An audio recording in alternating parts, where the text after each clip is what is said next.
至於肉馬，我係相當唔滿意㗎，睇落豐富，食起身咧卻有啲敷衍啦。呢餐兩個人合共消費100蚊。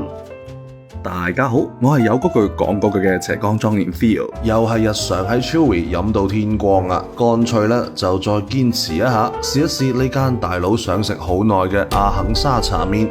有意思嘅係呢間店咧唔單止每週一例休啊，而且其他日子都係間歇性營業。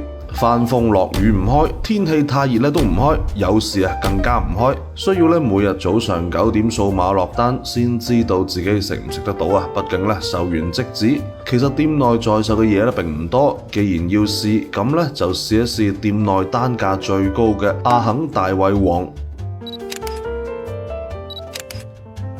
9點11分落單成功嘅我，竟然已經係第8位落單嘅人啦。睇嚟的確係有唔少人卡住時間9點鐘嚟落單㗎。實際開門營業係11點半啦，門店唔大，鋪內都係廚房區域，門前有幾張散台㗎。煮粉麵聽爵士樂，相當有個性啊！阿肯大胃王對比起隔離台嘅用一次性餐具盛放嘅時日大滿貫，我哋呢個睇落的確更為豐富。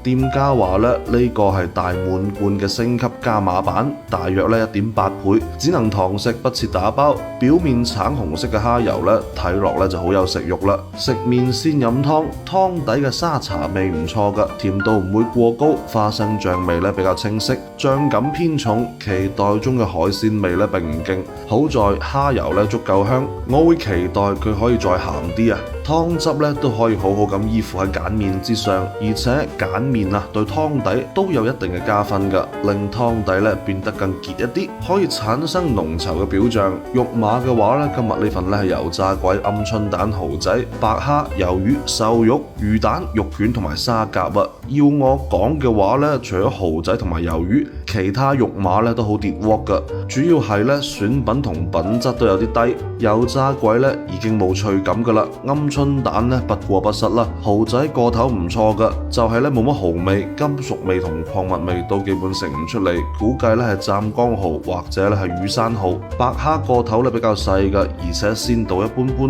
肉同殼係有啲分離㗎。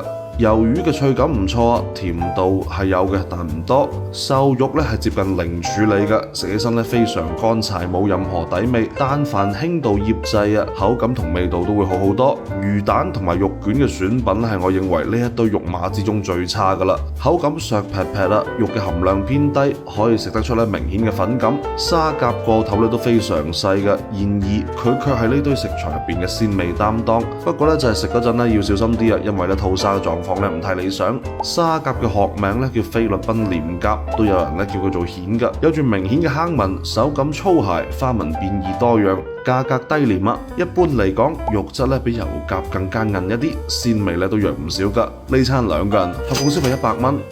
有講一句，呢間喺網絡上被大家盛讚嘅沙茶麵喺湯底嘅方面並唔算令我失望嘅，蝦油同沙茶味都幾唔錯，但味道就冇大家講嘅咁濃厚啦。或者有唔少食客都將湯底嘅結感歸結為濃厚，但其實嗰啲只係鹼麵釋出鹼之後導致嘅結啊。至於肉馬，我係相當唔滿意㗎，睇落豐富，食起身卻有啲敷衍啦。食完嗰陣12點21分，鋪頭已經逼滿咗等候嘅食客。偷聽咗下，唔少都係衝住呢個相當有個性嘅營業時間同埋落單規矩嚟㗎。呢個現象應該用咩詞語嚟形容好呢？